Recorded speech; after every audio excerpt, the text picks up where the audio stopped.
नमस्कार मित्रांनो, मी डायरेक्ट मुद्द्यावर बोलणार आहे की YT स्टुडिओ ओपन करायचा की नाही.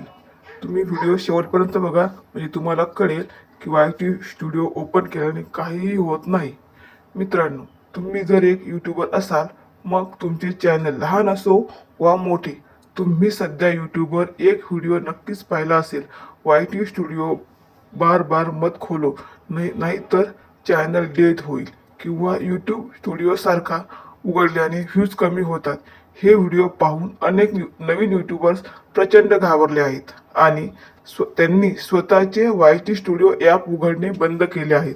पण मित्रांनो, खरंच असं असतं का की हे मोठे यूट्यूबर्स फक्त स्वतःच्या व्ह्यूजसाठी तुम्हाला लहान यूट्यूबर्सची दिशाभूल करत आहेत?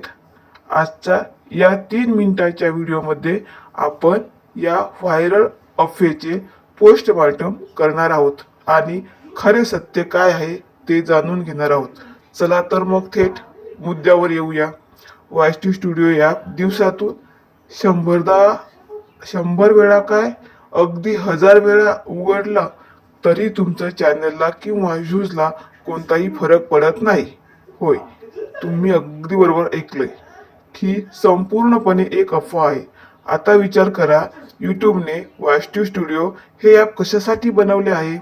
जेणेकरून आपण आपल्या व्हिडिओची कामगिरी पाहू शकू, सबस्क्रायबर चेक करू शकू, प्रेक्षकांच्या कमेंट्सना रिप्लाय देऊ शकू.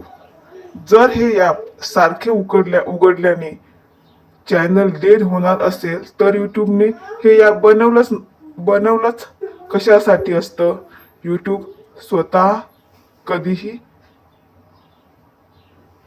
त्यांच्याच एका ॲपमुळे तुमच्या चॅनलचे नुकसान करणार नाही.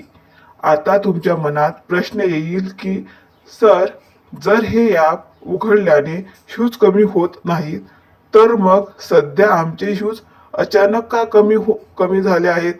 त्याचे मुख्य कारण म्हणजे यूट्यूब अल्गोरिदम अपडेट. यूट्यूब वेळोवेळी आपले सिस्टीम आणि अल्गोरिदम अपडेट करत असते. जेव्हा हे अपडेट सुरू असते तेव्हा काही दिवस चॅनलच्या व्ह्यूजमध्ये चढ उतार पाहायला मिळतात. दुसरे कारण म्हणजे अनेकदा आपण ट्रेंडिंग विषयावर व्हिडिओ बनवणे बंद करतो किंवा आपले थंबनेल आणि टायटल लोकांना आकर्षित करू शकत नाही, जसे आपण आपल्या आधीच्या व्हिडिओमध्ये पाहिले आहेत. म्हणूनच व्ह्यूज कमी होण्याचा संबंध तुमच्या YT स्टुडिओ ॲपशी नसून तुमच्या कंटेंटशी आणि तुमच्या सिस्टीमशी असतो. तर मित्रांनो, आजपासून ही भीती मनातून काढून टाका.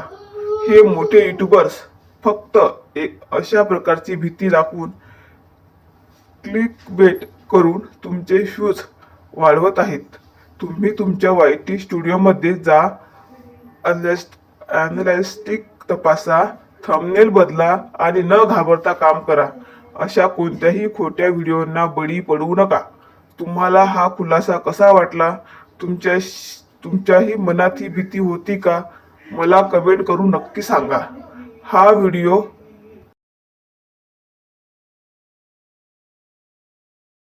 जेणेकरून त्यांच्याही भीती दूर होईल. व्हिडिओ आवडला असल्यास लाईक आणि चॅनलला सबस्क्राईब नक्की करा. भेटूया पुढील व्हिडिओमध्ये. तोपर्यंत जय महाराष्ट्र. माझ्या चॅनलवर खाण्याचे हिस्ट्री, म्हणजे सगळ्या पदार्थांची हिस्ट्री टाकलेली आहे. तुम्हाला जर आवडत असेल हिस्ट्री ऐकायला तर नक्की माझ्या चॅनलला भेट द्या आणि व्हिडिओ आवडल्यास लाईक, सबस्क्राईब, शेअर करायला विसरू नका. धन्यवाद.